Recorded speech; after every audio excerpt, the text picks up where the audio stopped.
Chapter 2. A New Order. While a coterie of swashbuckling old-school armed robbers had been the first to see the potential of cocaine and the riches that came with it, beneath the surface lay a young and hungry generation, desperate to get in on the action.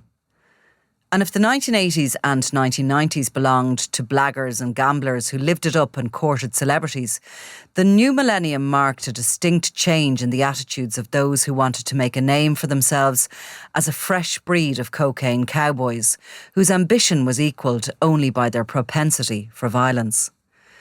While there had been a scattering of gangland murders in the 1990s, many of the assassinations had been put down to personal disputes or hard business decisions among the criminal fraternity, who seized opportunities to take out rivals after much consideration. Paddy Shanahan, known as the Builder, had helped many gangsters launder their money through property developments, but when he was shot dead outside a gym in October 1994, his murder had been put down to his own associates. A year later, gangland enforcer Michael Crinian from Cork was killed outside a bar in the city in a hit suspected of being organised by the rival Cork mafia, who had grown to hate him.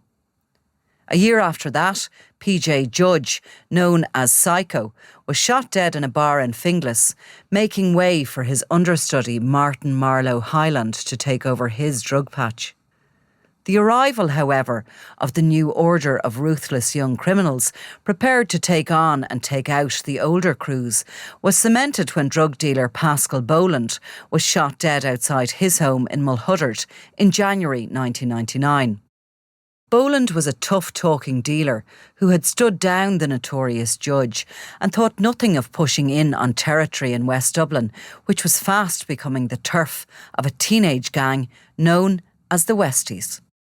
They were nicknamed after the notorious Irish mobsters who terrorised New York's Hell's Kitchen over 2 decades through murders, kidnappings, extortion, gambling, dealing, loan sharking, fraud and counterfeiting. The original Westies had eventually been taken on by the tough-talking Rudy Giuliani, who led the federal prosecution of New York mafia bosses as US Attorney for the Southern District. Over the course of the high-profile trials, the group had been described as one of the most savage in the long and violent history of New York gangs. Their Irish counterparts would earn a similar reputation, albeit on a smaller turf. Led by Shane Coates, only 18 when he shot Pascal Boland, and his sidekick Stephen Sugg, the gang had come onto the drug scene like a hurricane. They hailed from Blanchardstown, a Dublin suburb that had exploded outwards from what was once a small rural village into the largest urban area of North Dublin. Coates and Sugg, along with their friends Andrew and Mark Glennon, literally epitomised what Flash Larry Dunn had prophesied as he was led off to jail in the 1980s. A new generation of drug dealers who were far more ruthless and ambitious than those who had gone before them. Of the gangs of violent young criminals who had popped up across the city, staking their claims on geographical areas and their customers, none would define this new breed more terrifyingly. Coates and Sugg were already top targets for the Gardaí while still teenagers, and had started their criminal careers stealing and joyriding cars. They quickly honed their driving skills to good use in smash-and-grab raids across the country, making the inevitable transition to armed robbery and drugs. Both racked up a string of convictions along the way and spent short stints in prison. For Gardaí policing the area, they became public enemy number 1, and eventually, in April 1995, were caught red-handed as they attempted the armed robbery of a butcher's in a shopping centre. They were convicted and sentenced to 5 years each for the attempted robbery and possession of sawn-off shotguns, but given their young ages, a judge decided to give them a chance and suspended the end of the sentences on the basis they didn't associate with one another. They ignored the conditions and were sent back to jail for another year. On their second release, they were careful to keep their association under the radar until the ban on their friendship was lifted. It was their reputation for violence that ensured they stood out from the growing number of dangerous gangs populating the Blanchardstown area. They'd begun selling heroin, but quickly added cocaine to their supply. With the Glennon brothers, Mark and Andrew, at their side, they elbowed their way past other young pretenders to take over some of the vast estates that made up Blanchardstown and out towards Ballymun. Several dealers either moved out or began working directly for them. Their operation was well organised, and in their first year of business, it was estimated they pocketed £1 million in clear profit. Theirs was a simple business plan. There was absolutely no credit, and stories abounded of people getting cut up and shot by them, of the addict who owed them a few quid being hung by his ankles from the top of one of Ballymun's towers, and of the beatings they were reputed to dole out at will. In reality, the Westies were far worse than the rumours going around about them, and by their use of extreme violence, they assumed, in a very short space of time, absolute control over the neighbourhoods. Over the next 5 years, they dominated the drug scene and multiplied their profits times over. They told dealers to buy their drugs from them, or they wouldn't be alive to sell their lines of coke, wraps of smack and quarters of weed. Defiance led, inevitably, to a visit to intensive care. Even debts as small as £50 would be collected with violence, and hundreds of incidents were reported. One dealer was tortured by having jump leads attached to his nipples. A chronic heroin addict with 9 children was burned with cigarettes over a £500 bill. Other users were thrown from balconies, breaking bones and smashing skulls in the process. Andrew Glennon notoriously used pliers to pull a tooth from the mouth of one young addict who could not pay, while another accomplice held the victim down. The terrified victim refused to complain. They used guns, baseball bats, vice grips and broken bottles to intimidate those who bought their supply. And together with the Glennon brothers and 12 key lieutenants, they operated with relative impunity because of the fear they struck in anyone whose evidence could be used against them. At times, Gardaí constructed seemingly watertight cases against them that, for various reasons, fell apart. Boland, who'd been working the area for years, came into their sights when he tried to take back some control, moving in on their pushers and trying to undercut them on the supply price. His greatest mistake was likely when he told them, "You're nobodies." With Boland riddled with bullets, the Gardaí upped the Westies on their list of targets, began gathering intelligence around the group and set up a special task force to deal with them. Months after they shot Boland, the Westies burst into the home of a teenager and shot him in his bed. The youngster had been a friend of Sugg, but had angered him when he began dating a female friend without asking his permission.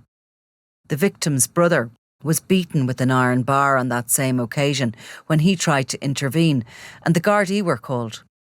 Statements were taken, but neither was prepared to give evidence by the time the case was ready for court, terrified that a far harsher punishment awaited them if they cooperated with the authorities. Confident they had got away with it, they shot 3 more dealers over bad debts, including Paul Ryan from Raheny, whose body was found in a County Offaly field in 2003. A crime scene examination would find he'd been assassinated with 1 bullet in his head, while his hands were tied behind back. A muzzle was discarded on the ground beside the body. The violence the group doled out inevitably turned inwards, and the Glennon brothers moved to take over from Coates and Sugg at a time when they were beginning to make huge profits from cocaine and using a huge amount of the drug themselves. Sugg fled to Alicante after an attempt on his life in 2003, which he believed was made by his old pal Mark Glennon, and he was soon joined by Coates, while the younger Bernard Sugg stayed behind to look after their interests and manage their army of dealers. In Spain, the duo used the same tactics to muscle in on territory on the Costa Blanca, believing that their terrifying reputation would work there. But while they were away, Andrew Glennon walked into a pub and shot Bernard Sugg twice as he enjoyed pints with a group of lieutenants. The cab identified €500,000 in assets, but the money, like the Westies, had gone to Spain, where Coates and Sugg intended on building a second empire. Months after the shooting of Bernard, Shane Coates, then 31, and Stephen Sugg, 26, went missing, with reports that they had been abducted over a drug debt owed to an associate of John Gilligan. It seemed the tide had finally turned and their own heavy-handed tactics had now been used on them, and their bodies, intelligence suggested, were buried in an isolated mountain area. Their time in Spain had been brief, but they'd made the most of it. Coates had been living in a luxury villa overlooking the village of San Jose, while Sugg had bought an apartment in nearby Alicante. They'd thrown themselves into the holiday lifestyle of women, champagne and cocaine, and pictures showed them dancing in clubs, wild-eyed and soaked in sweat. It had seemed like the ideal location, with a large population of expat residents from the UK and Ireland offering them anonymity. As the hunt for their bodies continued, the Glennon brothers got their comeuppance and were both shot dead within 6 months of each other. Andrew in the middle of the night in County Meath, in a scene straight from The Godfather, when his car was surrounded and he was riddled with bullets. And Mark, 6 months later, in September 2005, when he was gunned down outside the family home in Hartstown. When 2 bodies were found buried 6 feet under concrete in an industrial estate in Spain the following year, the mystery of the disappearance of Sugg and Coates was solved, bringing to an end the notorious reign of the Westies. Those who had killed them had gone to great lengths to make sure their bodies would never be found in the warehouse in Catral, 30 miles from Alicante, where a section of concrete had been dug into a 6-foot grave where the remains were dumped before a layer of fresh concrete was poured over them. The Westies' greed and ambition to be cocaine cowboys would be mirrored by many other gangs that came after them. But they weren't exactly pushing their product to an unwilling public. Quite the contrary, in fact, as would be proved again and again over the decades to come. It was the increasing demand for Colombia's finest powder that lay at the very heart of the supply problem and the type of violent youth it was attracting. The warning signs were there from the beginning, with academic research showing that cocaine was transitioning into mainstream society and becoming normalised in clubs and bars where it was readily available. In one study conducted by the Health Research Board, Maycock 2001, strong indicators of both the increased availability and use of cocaine were found.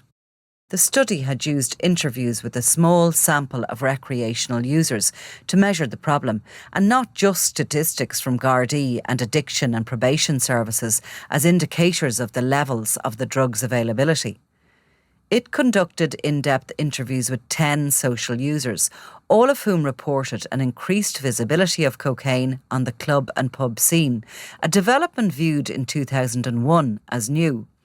While cocaine had largely been the drug of the wealthy, the study also noted signs of increased cocaine use in disadvantaged urban areas, particularly within Dublin City. The National Advisory Committee on Drugs (NACD) 2003 report, an overview of cocaine use in Ireland, noted anecdotal information that there was an increase in cocaine use across the general population outside existing problem drug users.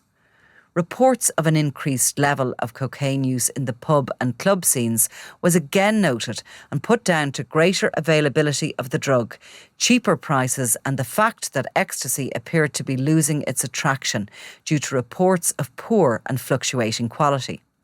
The report said that cocaine was being sold for between €30 and €40 per half gram, with each gram giving cocaine users 5 to 10 lines for snorting, which could last between a few hours and a whole night, depending on tolerance. In 2002, the citywide drug crisis campaign organised a meeting of community, voluntary and statutory representatives to discuss cocaine use, and attendees reported that new cocaine users, who were not problem drug users, perceived the drug as clean and acceptable with minimal health implications. The meeting also reported that the drug was readily available and acceptable, especially in pubs, in a way that heroin had never been. The NACD report later noted users were attracted by the perceived effects such as the absence of hangover and an increase in sex drive. The European Journal of Anesthesiology was also warning of the potential for health complications given cocaine's transition from higher socioeconomic groups to the general population. In conclusion, the report gave a long list of medical complications that could be caused by short or long-term use of the drug, including acute and chronic diseases of the central nervous, cardiovascular, respiratory and renal systems, as well as fetal abnormalities. Cocaine is capable of causing this morbidity or mortality on single or repeated use. It remains a very dangerous recreational drug, particularly in the light of its increasing availability and decreasing street price, it concluded. The European Monitoring Centre for Drugs and Drug Addiction in 2003 warned of problems that would be faced with the enlargement of the European Union to 25 member states and also pointed to recreational use, saying, "A clear consensus on appropriate intervention strategies in this area doesn't exist." 2 years later, the Lisbon-based centre cited an estimated 4.5 million young cocaine users in member countries, a jump from the estimated 1 million from the previous year. The report suggested that around 13% of 16 to 29-year-olds in the UK who visited pubs and wine bars used cocaine, with the figures dropping to under 4% for those who didn't. The figures were likely far too conservative compared with the real situation on the ground. The fact that wealthy countries in Europe had been experiencing an economic boom, Ireland's so notable that it had been nicknamed the Celtic Tiger, meant that a whole generation had enough money to splurge on cocaine at the weekends. Labourers previously unemployable were pocketing eye-watering wages as the construction industry embarked on a decade of unprecedented growth, while foreign computer and IT companies swamped the country, attracted by tax incentives and offering huge salaries to a well-educated workforce. For the first time, Ireland felt rich and prosperous.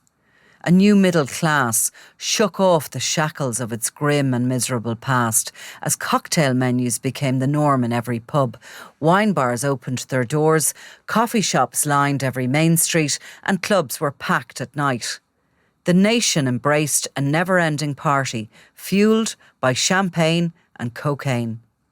Under the surface, in working class areas, untouched by the economic boom and forgotten by shiny new development, groups of socially disadvantaged teenagers, many of whom grew up under the shadow of the first crime bosses like Martin Cahill and John Gilligan, were desperate to get in on the action. And more seemed to be willing to kill to get rich. By 2005, the gangland murder rate in Ireland had hit an all-time high, with 21 assassinations, many linked to cocaine wars that had broken out in areas of Dublin, Limerick and Sligo. Just 8 years after the then Taoiseach Bertie Ahern declared war on Ireland's emerging gangland culture, it was clear that the government was failing to stem the bloodshed, and the underworld was becoming more violent than ever before. To add to the problem, the killings were notoriously difficult to solve, with less than a 10% chance that the gunmen, or those on whose orders they were working, would be convicted. By and large, the public and politicians remained apathetic about the killings, which had begun to suck up a huge amount of Garda resources, with most murder investigations centred on victims who were involved in the drug trade and who were young. Drug dealer Simon Doyle, 22, was gunned down days before Christmas in 2001 outside his home in Clondalkin. His murder, along with 5 others, would be linked to a feud between 2 warring gangs. Patrick Lawler was only 18 when he went missing during another feud centred in Ballyfermot. His body showed up 3 years later near the Grand Canal in Dublin. The body of 19-year-old Niall O'Hanlon was found in a shallow grave in Crumlin after he'd been abducted and stabbed over 30 times in a killing linked to a feud. 25-year-old Michael Scott was shot dead in his home in Ballymun. Some older criminals too found their careers cut short as they were taken on and taken out by a younger breed of gun-toting gangster. There was career criminal Morris Bobo Ward, who died aged 56 when a gunman working for a young Clondalkin outfit entered his home. And Seamus Shavo Hogan, a 47-year-old member of Martin Cahill's crew, who was shot dead as he sat in a car in Crumlin. In 2006, however, one shooting would cause a public outcry and pile the pressure on politicians. Anthony Campbell was fixing a radiator in a house in Finglas where Martin Marlo Highland was sleeping. The young apprentice had no idea when he arrived at the house in Scribblestown Park that there was even anybody upstairs, nor had he heard of the notorious Marlo Highland. The plumber, who was just 20 years of age, was intent on learning his skills so he could one day go out on his own, fully qualified, and enjoy a steady income. He didn't have time to run when a gunman burst into the house, ran upstairs and riddled Highland with bullets as he slept, then turning the gun on the youngster on his way out so he could never give evidence in court. His plumbing boss only escaped because he had left the house half an hour earlier to get supplies and returned to find his apprentice slumped in a pool of blood. Days from Christmas, the gun murder was a deeply shocking loss of another innocent life, caught up in a brutal takeover bid by Highland's own crew, a mirror image of how he himself had taken the throne years before from his own boss, PJ Judge. At 39, Highland had become the country's biggest drug baron and was believed to have been involved in at least 6 murders himself. He had taken control of Finglas when Judge was shot dead and had made millions flooding his turf with cocaine, funding his operation with armed robberies. Before his murder, Highland had been the subject of Operation Oak, a Garda crackdown on the Highland gang, which had resulted in the seizure of more than a dozen shipments and created huge paranoia within the ranks. Highland was undoubtedly the biggest player of the time, and he'd been working with the Bradley brothers, Wayne and Alan Fatpuss, and had a mob under him supplying Finglas and Ballymun with cocaine and heroin. A group of young men, known as the Filthy 50, in their late teens and early 20s, had helped make him rich. They had a reputation for being coked up and willing to take on any job as getaway drivers in robberies and drug deals. The best known were John Daly, a triggerman, Anto Spratt, an expert on big armed robberies, and Decky Curran, an enforcer. Collie Owens and Eamon Dunn were among Highland's most trusted. Many said the group was cursed by a gypsy, as Spratt had died from hanging in Mountjoy prison, while Curran also died in a cell from drug complications while awaiting trial. In the aftermath of Highland's murder, many others would follow him to an early grave in the years to come. Under the direction of Highland, the group had been ripping off ATM machines, banks, post offices, and even grabbing cash from pubs and bookies. Highland never got his hands dirty with any of the robberies, but he divided the profits, taking the largest chunk for himself and pumping it back into his drugs business, allowing him to control the wholesale supply of heroin, cannabis and cocaine across his turf. Highland was a Finglas lad himself and had been involved in serious crime for years. Legend had it that he had turned bad when his sister Julia was raped and murdered years before by her husband Michael Brady. When Brady got out of prison, Highland tracked him down and assassinated him as payback, and the murder became his calling card. When the Gardaí established Operation Anvil in 2005 to target organised crime, Highland found himself at the top of the list of targets, but it wasn't until the special operation was up and running for a few months that the extent of his business was understood.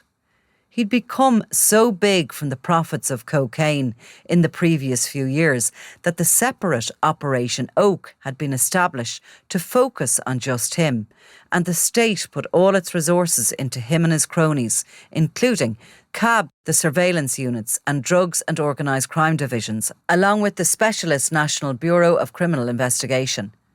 His solicitors' offices had been raided, properties identified, firearms seized, and €23 million of mainly cocaine seized by officers in a series of targeted operations. In August 2006, when €400,000 worth of cocaine and 9 firearms were seized in County Meath, the drugs were traced to Highland's gang. One of those arrested was Paul Ray, 26, and such was the paranoia of the gang at the time that Highland had him shot in case he spoke to the Gardaí. Highland had been mentored in his life of crime by Eamon Kelly, who'd taken on the role of an advisor after serving his time for his own ill-fated attempt to use Miami mules to bring cocaine into Ireland. Kelly hated the pillars of the state, and in particular the media, having had his own lengthy battles with the Irish Times and the Late Late Show. Despite his lengthy career and his status as a godfather of gangland, Highland had no major convictions, save for a lengthy list of motoring offences. So when he was named by the Sunday World newspaper as a major league criminal, he sued under the guidance of Kelly, and the company was forced to pay him compensation. Highland had gloated in his success and put it round that the €100,000 had come directly from the crime journalist Paul Williams' own pocket and that he was going to enjoy every penny of it. He appealed the termination of his dole money when the cab began investigating him, and he claimed he'd bought a winning lotto ticket from a man known to him and used the €250,000 winnings to explain his wealth. Unknown to Highland, Kelly was also mentoring an ambitious and dangerous criminal working under him, who was eyeing up the crown and who was ready to step into his shoes once the boss was taken out. Before Eamon the Don Dunn got his hands on the prize, the underworld that he and others inhabited became the focus of the national agenda by a public shocked that its crude ways could spill into ordered society and claim the innocent life of the apprentice Anthony Campbell. Under pressure in the Dáil, Minister for Justice Michael McDowell hit out at the gunmen who'd carried out the brutal attack and said the murders of Highland and Campbell were a direct result of Garda's successes against the Finglas group. Amidst lots of remarks about the wrong place at the wrong time, McDowell saved his sympathies for Campbell. It was a barbaric killing, and the perpetrators are ruthless, savage people, and my heart just goes out to the family of the young man caught up in this. In relation to the particular individual who was the target of today's operation, the Gardaí had scored massive successes in recent times, and that may have provided the reason why this operation was mounted against him. Labour leader Pat Rabbitte was incensed and said somebody needed to take charge of the growing murder rate in gangland. Somebody needs to get a grip on this situation. There have been 120 gun attacks since 1998. The Minister for Justice doesn't seem to have any grasp of the reality of life. Former Taoiseach Bertie Ahern agreed. There isn't a town or village in Ireland that isn't affected by the drugs menace. I utterly condemn these barbaric and senseless killings. Fine Gael's Justice spokesman Charlie Flanagan had, only a year earlier, echoed the sentiments and criticised the government's record on gang crime. Following 3 assassinations within 72 hours, he had sought the non-stop surveillance of gangland bosses. Those murders were part of the gang feud in the Crumlin and Drimnagh areas of Dublin, which had been dubbed the Cocaine Wars, and which started after the Garda seizure of a huge consignment of cocaine in a hotel in the city in 2000. The teenage gang had come up under John Gilligan and were once his dealers, but when his mob murdered Veronica Guerin and his gang were dismantled, they saw an early opportunity to fill the vacuum. Brian Rattigan and Declan Gavin were the leaders, and they had been trusted and admired by Gilligan. He'd even brought them to meet his suppliers in the Netherlands when they were just 16 years old, teaching them valuable lessons in the supply chain. They'd gone out on their own with a crew of school friends, but they had a difficult business relationship, with both wanting to be boss. They'd started buying larger amounts of cocaine, and when they ordered 2 kilos of the drug and 49,000 ecstasy tablets from the Dutch suppliers, they planned to divide the money and reinvest it in another load. But the Gardaí had got wind of the plans, and when two of their underlings, Graham the Whig Whelan and Philip Griffiths, booked hotel rooms with Gavin where they would cut up the consignment, everything went badly wrong. The three had intended to work through the night to break up, grind and bulk the large block of cocaine into individual 1 gram deals, which they could sell for €80 a bag. Once mixed, they had estimated a profit of €750,000, which was to be divided between 10 of them, including Rattigan. When the cops burst into the room, Whelan and Griffiths were literally caught red-handed with the drugs, but Gavin was having a lie down and wasn't physically touching any of the gear, meaning he had to be released after questioning. While many may see that as a stroke of luck, in the paranoid drugs underworld, there are no coincidences. Rattigan and Gavin had immediately gone to battle, each accusing the other of informing, and their pals had chosen sides, creating two clear factions. At Gavin's side were Freddie Thompson, his friend Paddy Doyle, and moneyman Darren Gagan. Doyle was a natural-born killer, a hitman for hire who honed his skills to be a cold and calculated assassin. Gagan was bright and able to manage the business. Thompson was violent and ruthless. Tensions grew between the two sides, and a year after the hotel bust, Rattigan was celebrating his little brother Joey's 18th birthday, full of cocaine, when he heard Gavin was in the area ordering a takeaway. He made his way to the Abracababra and set upon Gavin, stabbing him repeatedly in front of horrified onlookers. The first murder of 16 in Ireland's most vicious cocaine feud. Thompson took over from his boss and gained a notorious reputation as a terrifying gangland star known as Fat Freddy in the tabloid media. The next person killed was Rattigan's beloved younger brother, Joey. Retribution was swift when the man suspected of pulling the trigger, hitman Paul Warren, was shot dead. His murder was suspected of being organised by Rattigan, despite the fact that he was behind bars for shooting at a patrol car. John Roach, suspected of the Warren hit, was next to die. Then, in November 2005, the murders peaked when there were 3 killings in 2 days. First, Darren Gagan and Gavin Byrne were shot dead as they sat in a car. 2 days later, Noel Roach, a brother of John Roach, was shot dead as he sat in traffic in Leafy Clontarf. His was the 20th gangland murder of the year. The following morning, on his radio show, popular DJ Jerry Ryan lamented how drug crime had come to his own neighbourhood, saying his family had been forced to walk past a crime scene on their way to school.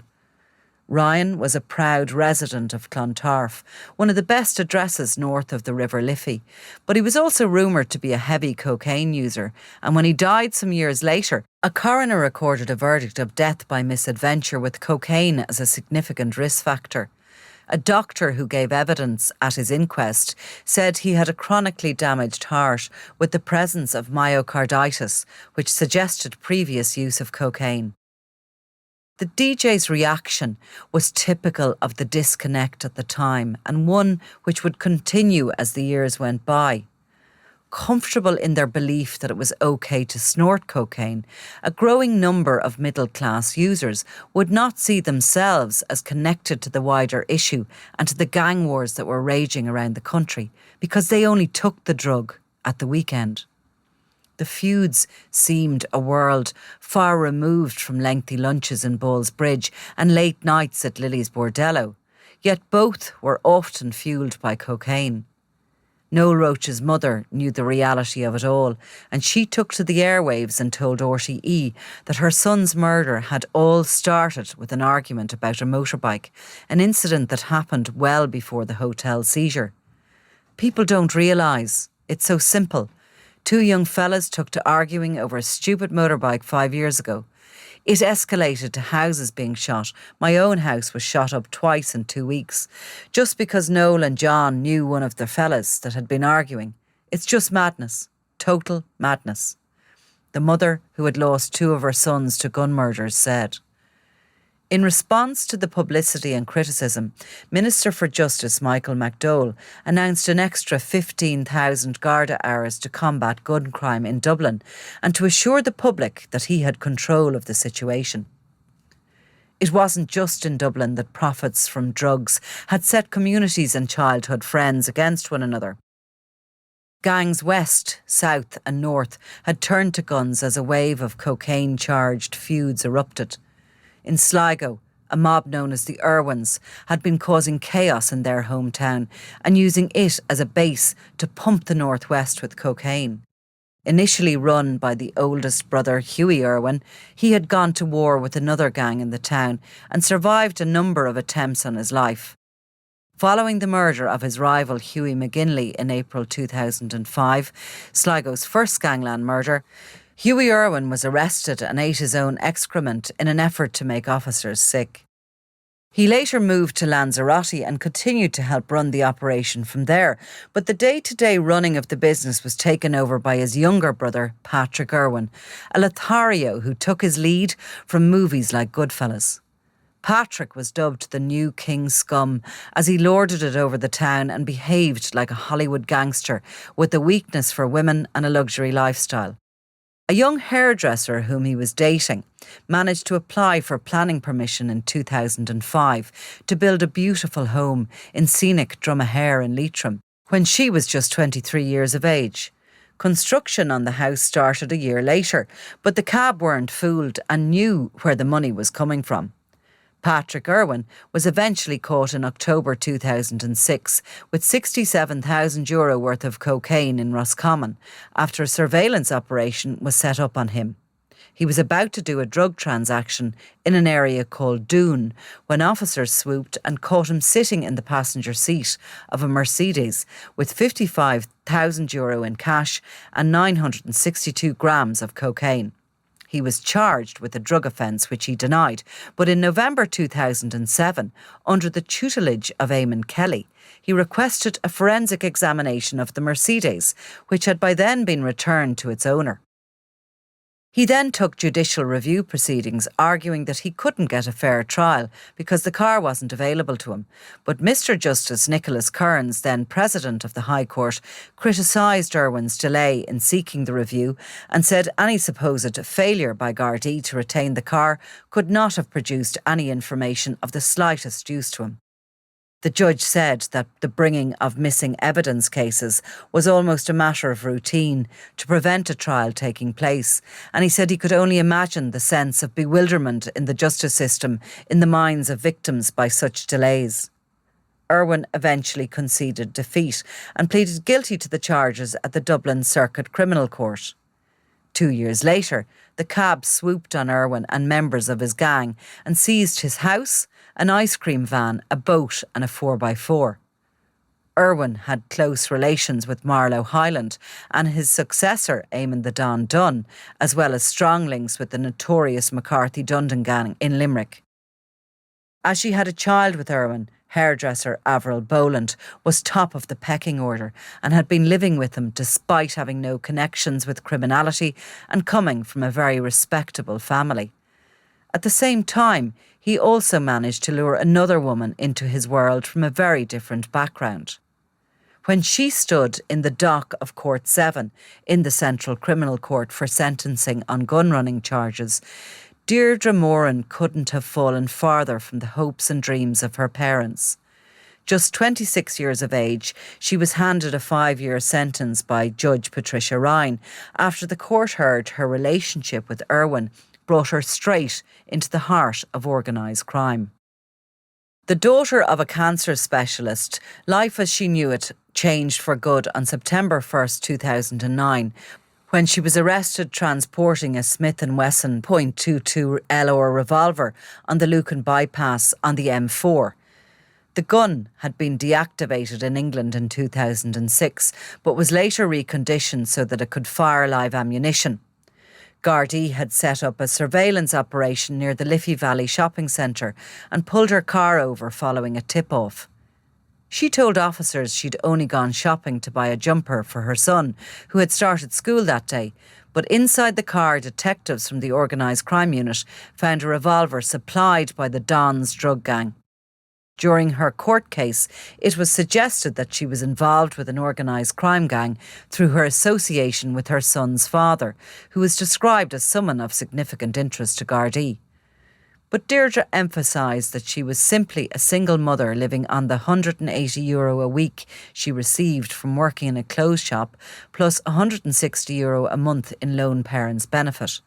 Her barrister told the court she'd an unblemished character and had been planning to move to Manchester to start a new life, but she had fallen for Irwin when she was just a young teenager after her hospital consultant father moved to the town, and had a child with Irwin when she was 18. A third woman, living in a council home in Sligo, was also in a relationship with him until he was jailed. While Dublin's cocaine wars were spread out in areas of the suburbs and the sprawling housing estates that surround the city, Limerick had a completely different feel, and the disconnect between the users of recreational drugs and the gangs that supplied them felt much more cheek by jowl. Like other cities in Ireland, Limerick had benefited from the economic boom of the beginning of the century, with new bridges arching over the Shannon, new luxury apartment blocks and a cosmopolitan feel to the shopping and restaurant areas of the city centre. But within minutes from the centre, one battleground made way to another as housing estates like St Mary's Park, South Hill, Moyross and Ballinacurra Weston became the strongholds of Limerick's four families of organised crime. Despite the intimacy of the city and its small population of less than 100,000, the names of the criminals were known across the country. They struck fear wherever they were mentioned. Such was the ferocity of the Keanes, the Ryans, the Collopys and the conjoined McCarthy-Dundons, who took ownership of their territories house by house in an extraordinary decade of senseless drug wars that were more violent than anything seen before. With armies topping an estimated 500 foot soldiers, the gangs shored up their social housing fortresses, just a stone's throw from the bustling O'Connell Street. Such was the compact nature of the city that Gardaí often had to organise for dole payments to be made estate by estate, so rival criminals didn't collide in the Social Welfare Office, which was located off the city's main street, where professionals sipped oat milk lattes on their breaks. With unemployment rates in some estates topping 70%, it was fertile recruitment ground for the gangs. Eddie Ryan was the first man down when he was shot in the Moose Bar. Kieran Keane was rumoured to be his killer, and he was paid back when he was abducted during an extraordinary double cross, focused on a fake plot to kidnap Ryan's two sons. Keane was executed on the side of a road, and his nephew Owen Tracy miraculously survived after he was stabbed a dozen times and left for dead. Eddie Ryan's elder brother John was next, shot by a youth on a scooter with a balaclava over his face.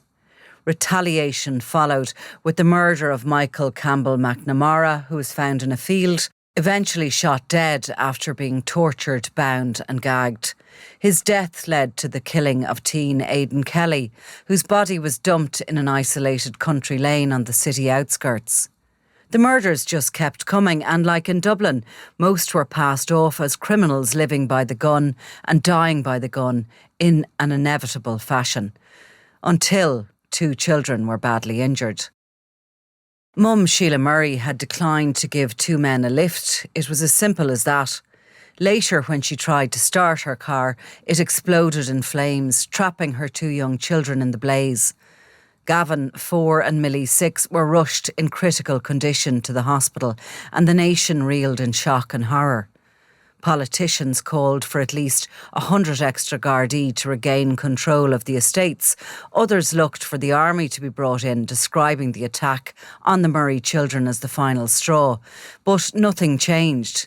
3 teenagers, 2 aged 17 and 1 aged 16, were sentenced for their roles in the attack. The younger would later be shot dead at a family wedding. For those who cared to comment, the gangland murder rate was put down to the dark side of the Irish economic boom, an era of more dangerous and better-tooled criminal gangs. But most preferred not to join the dots, with the likes of reports from the UN that listed Ireland among the richest in the world, with the third highest cocaine use in Europe. Of course, most of those left at home to fight it out for turf, respect and power were the underlings of the higher echelons in the Netherlands and Spain, where George the Penguin Mitchell and Christy Kinahan Sr. had blazed a trail to become the biggest wholesalers to the country. While they sanctioned many murders back home, both liked to keep their heads down and their noses clean in their adopted homes of Amsterdam, Antwerp and Malaga. Murder was bad for business and sure to attract the attention of the police. Sometimes the bloodshed did spill over to the European drugs supermarkets of the Dutch capital and along the Costa del Sol, but efforts were made to hide the dirty work, or at least blame it on the Russians. In June 2000, the Penguin Mitchell got a wake-up call to just how high the stakes had become when murder came to his door and his son-in-law, Derek Maradona Dunn, was killed at the Amsterdam apartment he shared with Mitchell's daughter Rachel. One-time professional footballer Dunn, known as Maradona from Dublin's north inner city, had escaped a life of poverty with his footballing talents, and as a young teen he was seen as a local hero for his clean living ways and interest in sport. He was a fitness fanatic and never took drugs himself, but his reputation soured after it became clear he was selling heroin to his local community. He was later charged in relation to drug offences but got off on a technicality and remained in Ireland for a period, despite being publicly exposed as one of the main movers on the Irish drug scene. Gardaí suspected him of being one of those involved in Mitchell's plans for a huge ecstasy factory uncovered in the Irish Midlands in 1995. A year later, he was one of 3 major drug dealers, along with Mitchell and his sidekick Thomas the Boxer Mullen, named in the Dáil as being responsible for flooding Ireland with heroin. Detectives tried hard to pin something on him, but under the guidance of his father-in-law, he proved difficult to trap. Ironically, it was his dealings with other crime bosses that had eventually driven him out of Ireland, and he was forced to flee after he fell out with paramilitaries and his life was threatened. He initially moved to the UK but wound up in Amsterdam with Rachel, who witnessed his violent death after unwittingly opening her door to a gunman. The publicity surrounding the murder had drawn media attention on the notoriously private Mitchell, who was not long out of prison after serving 2 years for hijacking a lorry containing £4 million worth of computer parts. To add to the interest in the story and Mitchell's activities in Amsterdam, the shooting had just come weeks after 3 young Irishmen were brutally murdered in the city as the first-timers attempted to muscle in on the drugs trade.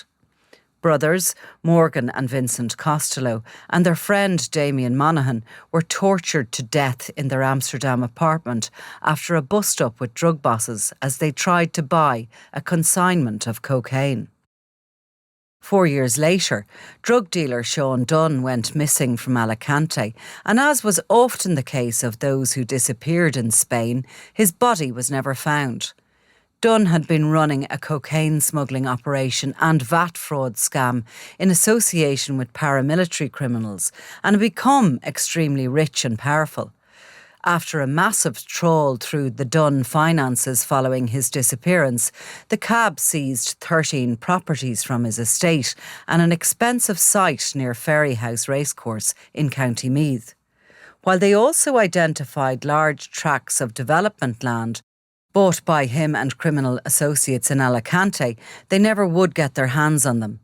Dunn was known to Gardaí since the 1980s, but it was in the 1990s that he became involved in armed robberies and quickly moved on to drug dealing.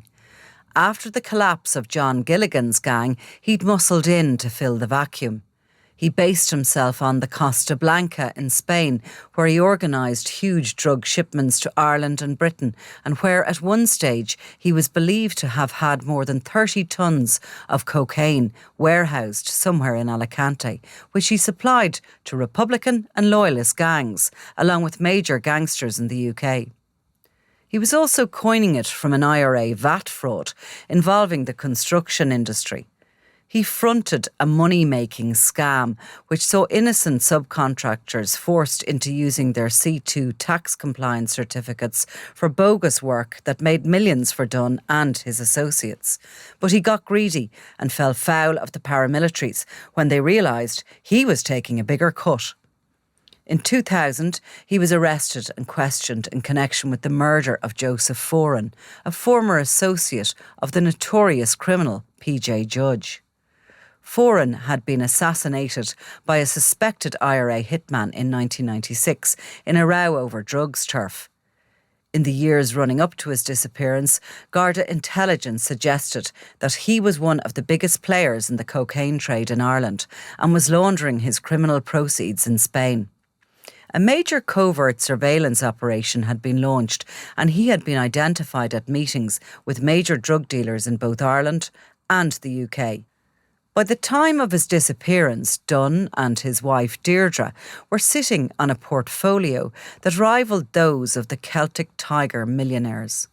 Along with a long list of homes across Dublin, he'd also purchased extensive property interests in Donegal and Westmeath. While he'd fallen out with the IRA and had previously survived a murder bid by them, his disappearance was put down to a feud involving rivals in Spain. But without a body, the story and interest soon died away. When local police in Portugal stumbled upon a body in a freezer in 2004 and identified the remains of Cork drug trafficker and gangland heavy Michael Dancer Ahern, it was suspected that the job wasn't quite finished. The gruesome find was made when officers in Albufeira on the Algarve responded to a call of suspicious activity at an apartment complex and found him stuffed into a freezer. The 37-year-old had been beaten and shot in the head. Ahern was part of the exiled Cork Mafia and a central player in their international cocaine smuggling ring.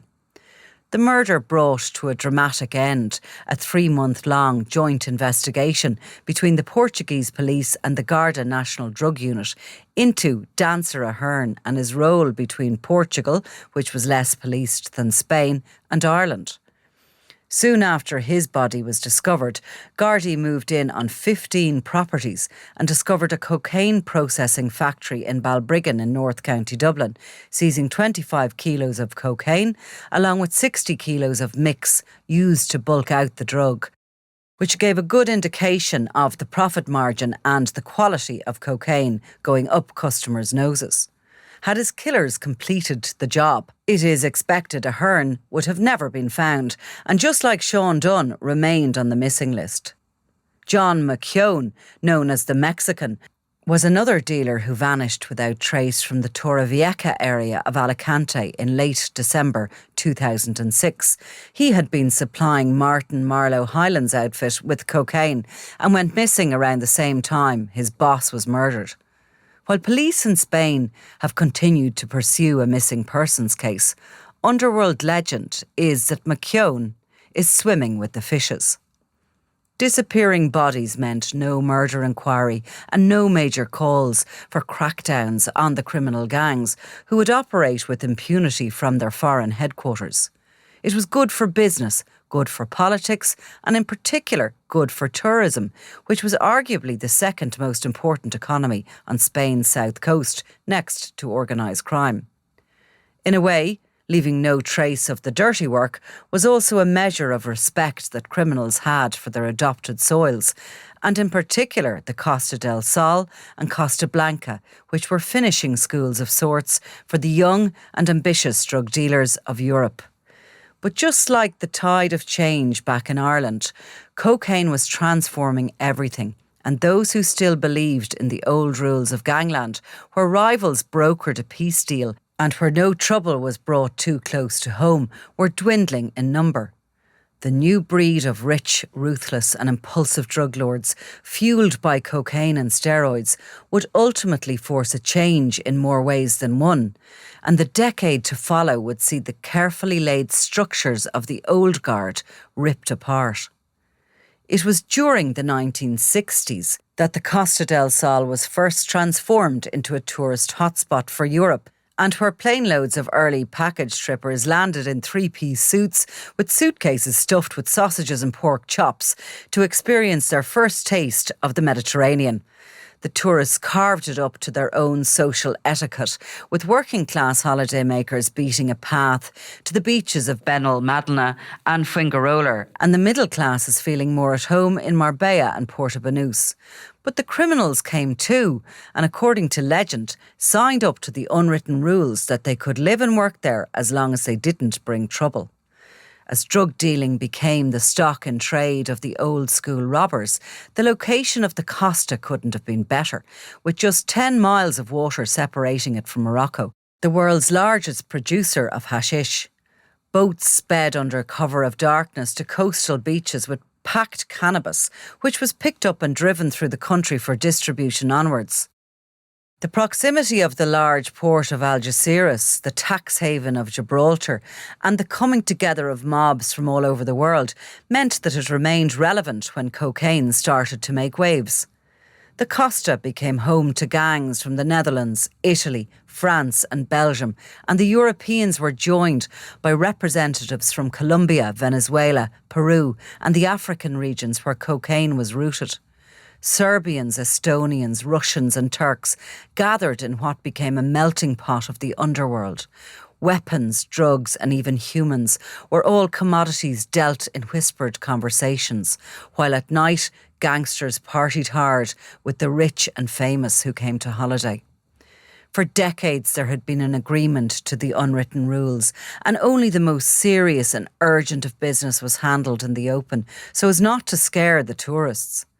Corruption seeped into police departments where poorly paid officers were tempted by the easy money that came with turning a blind eye.